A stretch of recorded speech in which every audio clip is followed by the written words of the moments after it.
Bonjour à tous, c'est Victor du blog réussirmondroit.com. Aujourd'hui, je vais vous parler d'un logiciel gratuit qui s'appelle Xmind qui permet de faire des cartes mentales. Alors, qu'est-ce qu'une carte mentale? En fait, c'est fait pour remplacer vos fiches de révision. C'est fait sous forme de schéma, mais l'avantage de la carte mentale, c'est qu'elle fonctionne en fait comme le cerveau. Donc, je vais vous expliquer ça.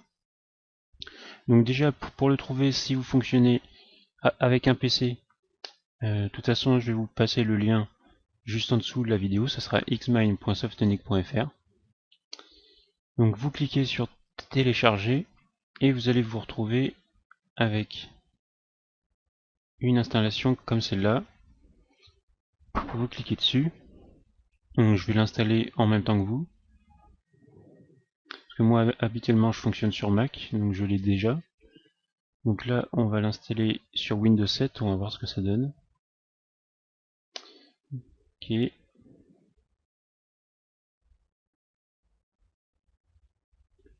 Je pense on n'avait pas besoin de cocher les deux cases en dessous, on verra. Alors,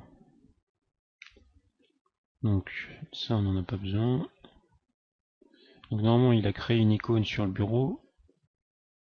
Donc comme ça on va voir si c'est le même fonctionnement que sur Mac.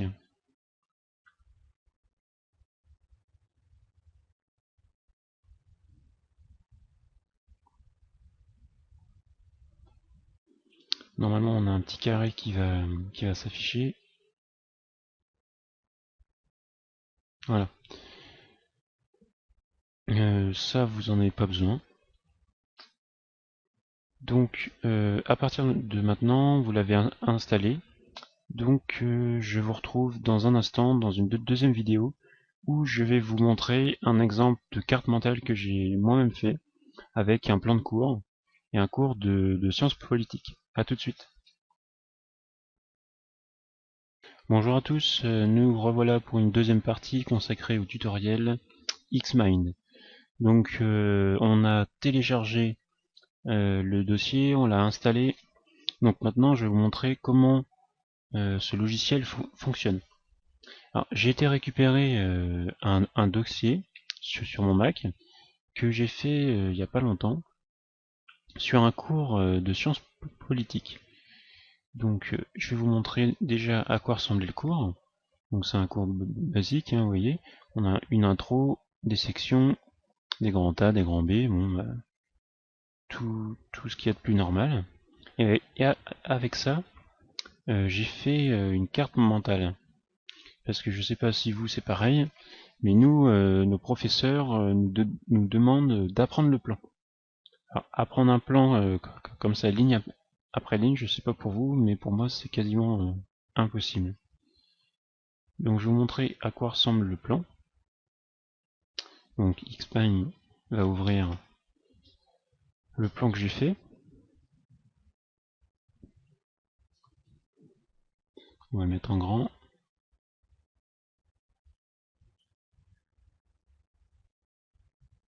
Alors voilà comment ça fonctionne. Donc vous avez un sujet central, introduction à la science politique. Et ici en fait vous avez toutes vos parties en fait. Donc introduction, première partie, deuxième partie, troisième partie. Alors l'avantage, donc là, l'avantage justement, si vous voulez apprendre, vous n'avez pas besoin de cacher avec une feuille pour apprendre au fur et à mesure. Vous avez un système de plus et de moins, ce qui fait que vous pouvez avancer comme ça tranquillement. Là vous voyez, chapitre 1 de l'état, on avance, et ça avance comme ça. Voilà. Donc avec un système de couleurs, pour ceux qui ont en plus une mémoire plus, comment dire, plus visuelle. Enfin moi je trouve ça beaucoup plus aéré et beaucoup plus pratique à apprendre.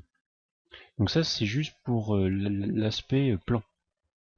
Maintenant je vais vous montrer carrément par exemple un chapitre. Donc on va prendre par exemple le chapitre 1. Ça, je vais vous montrer. Bon là, c'est un peu tard pour cette année, mais pour l'an prochain, à chaque fois que vous aurez un cours, au lieu de faire des fiches de révision qui, au final, je suis persuadé, vous avez même presque plus que d'éléments dans vos fiches que dans vos cours, c'est illisible. Ici, c'est très clair. On vous pousse justement à être concis. Par exemple, on a pris le chapitre sur l'État. Donc, la section 1, donc on retrouve les mêmes parties, et après, vous faites des suggestions de mots-clés. C'est censé en fait vous rappeler votre cours. C'est pas fait pour remettre votre cours de but en blanc sur un schéma. C'est des mots-clés, c'est des idées fortes qui doivent vous rappeler, et tout de suite ça doit sortir, ça doit être automatique.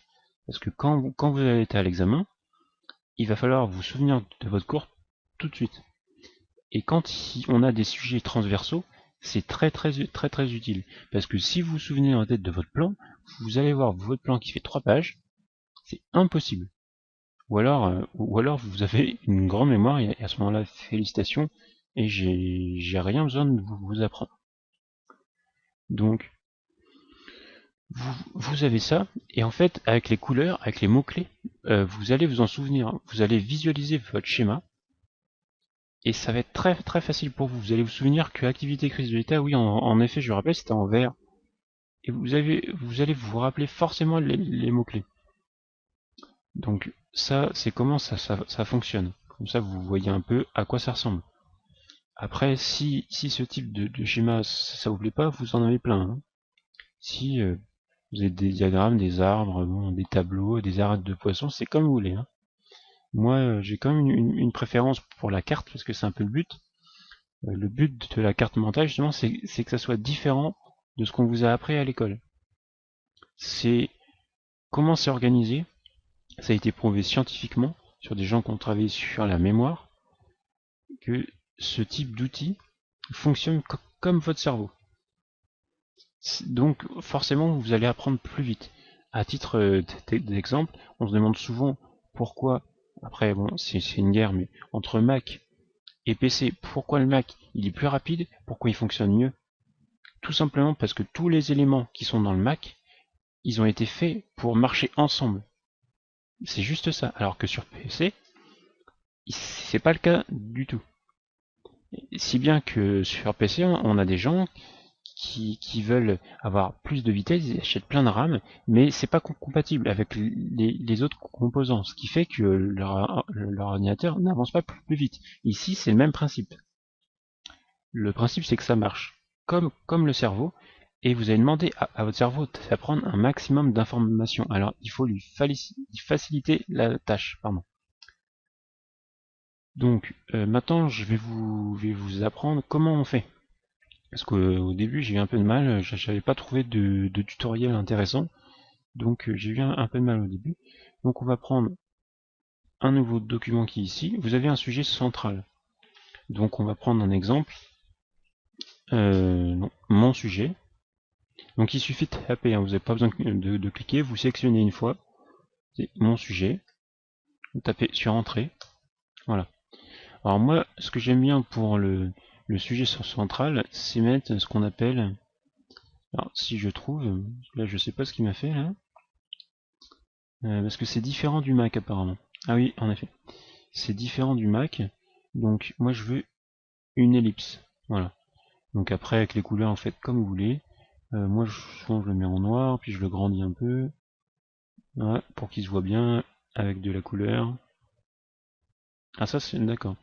Donc sur PC il y a bien plus de fonctionnalités que sur Mac. Donc c'est étonnant. Bon, les couleurs vous verrez plus tard, hein, c'est comme vous voulez. Maintenant, pour mettre vos sections 1, 2, 3, 4, il suffit d'appuyer sur Entrée. Une fois, deux fois, trois fois, 4 fois. Ici, vous voyez que vous avez votre structure. Tout ce que vous allez mettre ici, ça va s'afficher en fait. Donc, vous mettez alors, sujet principal 1, 2, 3, 4. Alors moi, ce que j'aime bien faire, vous cliquez ici, Ça, comme ça sélectionne aucun élément. Vous cliquez ici et ici. Donc voilà, ça vous fait des petites, je sais pas comment on appelle ça d'ailleurs, les lignes fuselées, voilà. Ça vous fait des petites couleurs, si bien qu'après, concernant ce sujet-là, il n'y aura qu'une seule couleur. Et je pense que visuellement, c'est très très intéressant. Alors ici, vous allez pouvoir créer ce qu'on appelle des sujets secondaires. Voilà, donc ça marche comme ça. Donc vous en avez un. C'est par exemple, vous avez dans votre cours, on vous parle d'un élément et on vous dit il faut 4 éléments constitutifs pour que l'infraction soit considérée. Donc ici vous aurez le nom de l'infraction ici. Et là, ce sera les éléments. Donc là, c'est pareil. 2, 3, 4. Et voilà. Ça fait votre élément. Si bien que quand vous allez apprendre votre cours, ça va être très simple. Vous allez voir le nom de l'infraction ici. Et donc là, donc il y a 4 éléments. Je sais qu'il y en a 4. Si vous ne les connaissez pas, hop, vous les voyez direct ici. Ça, il suffit de mettre ici pour apprendre. Donc c'est très très simple. Alors moi, cette année, j'ai fait ce système en droit administratif, parce qu'en fait, au 4e semestre, on apprend beaucoup de... Comment dire ça? On apprend pas seulement des arrêts, mais des fonctionnements. Ce qui fait que tout le long de l'année, on va apprendre des fonctionnements, des sortes de schémas, et à la fin, si vous avez un cas pratique, ce qui nous est arrivé, il va falloir ressortir vos éléments les uns après les autres. Et il faudra que ça vienne très vite. Vous n'aurez pas le temps de vous dire, attendez, c'est quoi? C'est la recevabilité. Voilà. Il faut que ça vienne tout de suite. Et ce genre de construction, je pense que c'est la meilleure. Alors, pour ceux qui suivent mon blog régulièrement, vous avez compris que le droit administratif, ça n'a pas été formidable. N'empêche que si je n'avais pas eu ça, si je n'avais pas fait ces schémas, je pense franchement que ça aurait été pire. Donc c'est pas forcément évidemment un bon exemple, mais niveau apprentissage, je pense actuellement c'est vraiment la meilleure chose à faire.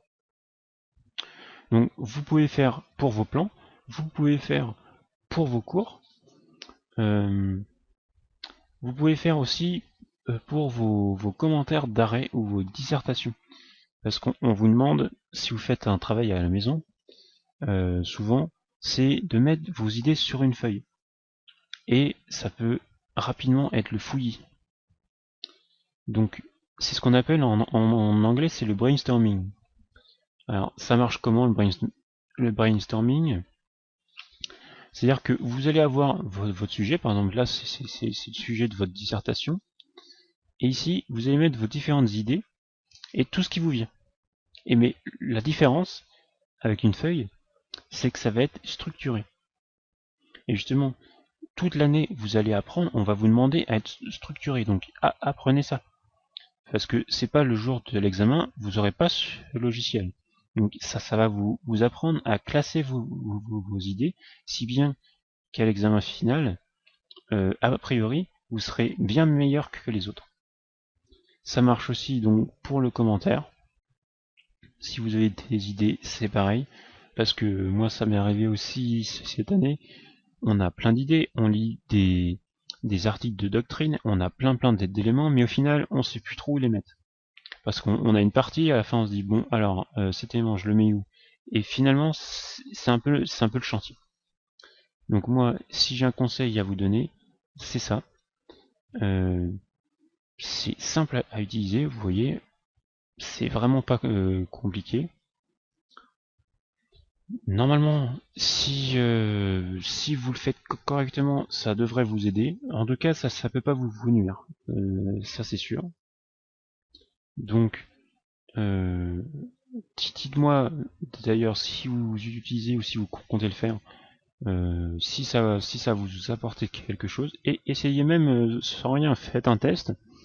Regardez si vous trouvez que pour vous c'est quand même plus intéressant. Et si c'est pas le cas, il suffit de supprimer le logiciel et puis voilà, c'est gratuit. Alors, essayez, et comme on dit, l'essayer, c'est l'adopter. Dans un prochain tutoriel, parce qu'en ce moment je fais des découvertes de jour en jour, j'ai découvert que ma faculté faisait partie des 30 universités qui étaient partenaires avec l'UNJF, je crois que ça s'appelle. En fait, donc c'est une plateforme, on va dire, où vous avez plus de 60 cours en ligne qui sont mis à jour. Alors, je suis tombé dessus hier, où je suis tombé sur mes cours de droit administratif, droit civil. Ça va de la licence 1 au master 1. Donc il y a une soixantaine de cours faits par des professeurs qui font même parfois des commentaires vidéo. Vous avez des avocats qui interviennent. Euh, à chaque fin de cours, vous avez des quiz. Il y a des cas pratiques qui sont commentés, des exercices à faire. On vous dit exactement en combien de temps vous devez les faire. Vous avez la correction juste après. Alors, je ne sais pas si vous vous rendez compte maintenant, mais c'est quand même impressionnant. C'est-à-dire que personnellement, mon université est partenaire avec cette plateforme, mais j'en ai jamais entendu parler. Et pourtant, je m'intéresse. Comme vous voyez, je m'intéresse à l'Exbase. On a fait un tutoriel sur Daedalus, tout ça. Mais je suis tombé dessus par hasard. Et je me suis dit, mais pourquoi on nous a pas mis au courant? Donc, faut pas se leurrer, la réponse est simple. Malgré ce que vous pouvez entendre, l'université n'est pas forcément faite pour faire réussir tout le monde. Parce que imaginez-vous bien que si tout le monde passait en deuxième année, en troisième année, il faudrait qu'ils recrutent pas mal de professeurs. Hein. Il n'y aurait pas assez de salles de classe. Donc le but, c'est d'en éliminer un maximum. Donc il y a certains professeurs qui vous poussent pour réussir, mais sachez que dans l'ensemble, c'est plutôt l'inverse. Donc intéressez-vous aux ressources que vos universités vous proposent. Allez voir les gestionnaires, demandez-leur, il faut les harceler. Parce que jamais elles ne viendront dans votre amphithéâtre en vous disant « Eh les cocos, on a une petite ressource là qui est super intéressante, venez, vous allez voir, ça va vous aider. » Jamais de la vie. C'est à vous de le faire. Soit vous allez apprendre par des contacts, soit vous allez apprendre par des gens qui veulent bien vous le dire, comme moi, mais sinon, si vous ne faites rien, vous n'aurez rien. Donc voilà, ça c'était un petit conseil de fin de tutoriel. Donc dans un prochain tutoriel, je ferai justement une présentation de ce site qui me semble être très très intéressant. Et vous pouvez d'ores et déjà aller dessus. On va aller voir d'ailleurs rapidement si on le retrouve. Alors, je crois que c'est unjf.fr. On va regarder. Apparemment c'est ça. Voilà. Alors ça ressemble à ça. Donc vos écoles sont ici. Ici, vous allez voir la liste de toutes les universités. Donc si votre université est partenaire, elle est là. Donc moi, c'est l'UVSQ, elle est là. Donc voilà. Donc vous voyez, il n'y en a pas beaucoup quand même. Hein. Donc regardez. Et pour ceux qui ont leur université non, je pense que vous devriez vous intéresser à ça. Parce que franchement, si vous ne le faites pas, après, il ne faudra pas s'étonner. Parce que je pense qu'il y a des étudiants qui sont depuis un petit moment, mais qui ne disent rien, qui gardent ça pour eux. Alors, si vous voulez, vous aussi, réussir vos études un peu mieux, si vous en avez marre d'aller au rattrapage, je pense qu'il est temps de vous intéresser à ce genre de ressources. Donc voilà, ce tutoriel est maintenant terminé. J'espère qu'il vous a plu et surtout que ce logiciel vous servira. Si vous avez des questions ou des suggestions, n'hésitez pas, je suis là pour répondre et je vous dis à bientôt sur le blog réussirmondroit.com.